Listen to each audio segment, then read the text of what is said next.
ದಕ್ಷಿಣ ಕನ್ನಡದಲ್ಲಿ ಯಾವ ರೀತಿ ಮಳೆ ಆಗ್ತಿದೆ ಅನ್ನೋದನ್ನು ನೋಡಿದ್ರಿ. ಈ ಕಡೆ ಉಡುಪಿ ಜಿಲ್ಲೆಯಲ್ಲೂ ಕೂಡ ಧಾರಾಕಾರ ಮಳೆಯಾಗ್ತಾ ಇದೆ. ಜಿಲ್ಲೆಯಲ್ಲಿ ರೆಡ್ ಅಲರ್ಟ್ ಘೋಷಿಸಲಾಗಿದೆ. ಜಿಲ್ಲೆಯಾದ್ಯಂತ ಕಾರ್ಮೋಡ ಮಬ್ಬುಗೊತ್ತಲು ಆವರಿಸಿದೆ. ಜಿಲ್ಲೆಯಲ್ಲಿ ವರುಣ ಅಬ್ಬರಿಸ್ತಾ ಇದ್ದಾರೆ. 100 ಮಿಲಿಮೀಟರ್ಗೂ ಜಾಸ್ತಿ ಮಳೆಯಾಗಿದೆ, ಅಂದರೆ 10 ಸೆಂಟಿಮೀಟರ್ಗೂ ಜಾಸ್ತಿ ಮಳೆಯಾಗಿದೆ. ಭಾರಿ ಮಳೆಯಾಗ್ತಾ ಇರೋದ್ರಿಂದ ನದಿ ಸುತ್ತಮುತ್ತಲಿನ ಪ್ರದೇಶ, ಸಮುದ್ರ ಪಾತ್ರ ಇಲ್ಲೆಲ್ಲ ಕಟ್ಟೆಚ್ಚರ ವಹಿಸಲಾಗಿದೆ. ಇನ್ನು ಮುನ್ನೆಚ್ಚರಿಕಾ ಕ್ರಮವಾಗಿ ಪ್ರಾಥಮಿಕ ಶಾಲೆ, ಪ್ರೌಢಶಾಲೆ ಮತ್ತು PU ಕಾಲೇಜುಗಳಿಗೆ ರಜೆ ಘೋಷಣೆ ಮಾಡಲಾಗಿದೆ. ಆದರೆ ಪದವಿ, ಇಂಜಿನಿಯರಿಂಗ್ ಮತ್ತು ಪಾಲಿಟೆಕ್ನಿಕ್ ಕಾಲೇಜುಗಳಿಗೆ ರಜೆ ಘೋಷಣೆ ಮಾಡಿಲ್ಲ. ಅದು ಏನು ಲಾಜಿಕ್ಕು ಅಂತ ಗೊತ್ತಿಲ್ಲ. ಅಂದರೆ ಪಾಲಿಟೆಕ್ನಿಕ್ಕು, ಇಂಜಿನಿಯರಿಂಗು, ಪದವಿ ಮಕ್ಕಳೇನಾದರೂ ಈಜಿಕೊಂಡು ಕಾಲೇಜಿಗೆ ಬರೋದಕ್ಕಾಗತ್ತಾ ಗೊತ್ತಿಲ್ಲ. ಅದು ಯಾವ ಲಾಜಿಕ್ಕೋ ಗೊತ್ತಿಲ್ಲ. ಬಟ್ ಪದವಿ, ಇಂಜಿನಿಯರಿಂಗು ಸೇರಿ ಪಾಲಿಟೆಕ್ನಿಕ್ ಕಾಲೇಜುಗಳಿಗೆ ರಜೆ ಘೋಷಣೆ ಮಾಡಿಲ್ಲ. PU ವರೆಗೆ ರಜೆ ಘೋಷಣೆ ಮಾಡಲಾಗಿದೆ.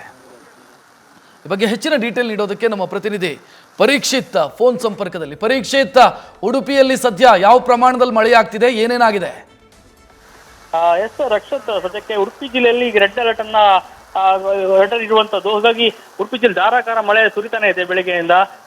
ಒಂದ್ ಕಡೆ ಮಳೆ ಜೋರಾಗಿದ್ರೆ, ಇನ್ನೊಂದು ಕಡೆ ಯಾವುದೇ ಕಾಲೇಜಿನ ಮಕ್ಕಳಿಗೆ, ಮುಖ್ಯವಾಗಿ ಪದವಿ, ಪಾಲಿಟೆಕ್ನಿಕ್ ಇರ್ಬೋದು, ಆ ಕಾಲೇಜು ಮಕ್ಕಳಿಗೆ ಯಾವುದೇ ರಜೆಯನ್ನ ನೀಡಿಲ್ಲ.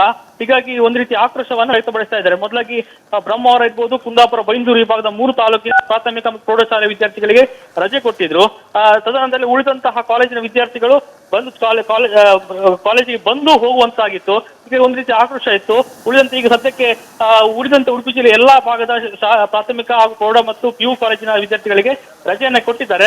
ಹಾಗೆ ಉಳಿದಂತ ಮಕ್ಕಳಿಗೆ ಈಗ ಸಂಕಷ್ಟಕ್ಕೆ ಒಳಗಾಗುತ್ತೆ. ಯಾಕಂದ್ರೆ ಬಹಳಷ್ಟು ಕಡೆ ನೆರೆ ಇಳಿದಿಲ್ಲ. ಹಾಗಾಗಿ ಅವರು ನೆರೆಯಲ್ಲೇ ಹೋಗುವಂತದ್ದಾಗ್ಲಿ ಮತ್ತು ಮಳೆಯಲ್ಲೇ ಬಹಳ ಕಷ್ಟಪಟ್ಟು ಹೋಗುವಂತದ್ದು ಸ್ಥಿತಿ ಇರುವಂತದ್ದು. ಇದು ಒಂದ್ ಕಡೆ ಆದ್ರೆ ನದಿ ಪಾತ್ರದ ನದಿಗಳು ಕೂಡ ಉಕ್ಕಿ ಹರಿತಾ ಇದೆ. ಹೀಗಾಗಿ ಯಾವುದೇ ಸಂದರ್ಭದಲ್ಲಿ ಕೂಡ ಮಳೆ ಇನ್ನಷ್ಟು ಹೆಚ್ಚಾದಲ್ಲಿ ಆ ನದಿಯ ನೀರಿನ ಮಟ್ಟ ಇನ್ನಷ್ಟು ಏರಿಕೆ ಆಗ್ಬೋದು. ಹೀಗಾಗಿ ನದಿ ಪಾತ್ರದ ಜನರಿಗೆ ಎಚ್ಚರಿಕೆ ಇರಬೇಕು ಅನ್ನುವಂತ ಸೂಚನೆಯನ್ನ ಜಿಲ್ಲಾಡಳಿತ ನೀಡಿದೆ. ಒಟ್ಟಾರೆ ಸದ್ಯದ ಚಿತ್ರಣ ನೋಡ್ಬೇಕಾದ್ರೆ ಮಳೆ ಸುರಿತಾನೆ ಇದೆ. ರಕ್ಷತ್, ಥ್ಯಾಂಕ್ ಯು ಪರೀಕ್ಷಿತ್ ಮಾಹಿತಿಗೆ. ನ್ಯೂಸ್ ಫಸ್ಟ್, ನಿರ್ಭೀತಿಯಿಂದ ನಿಮ್ಮ ಪರವಾಗಿ.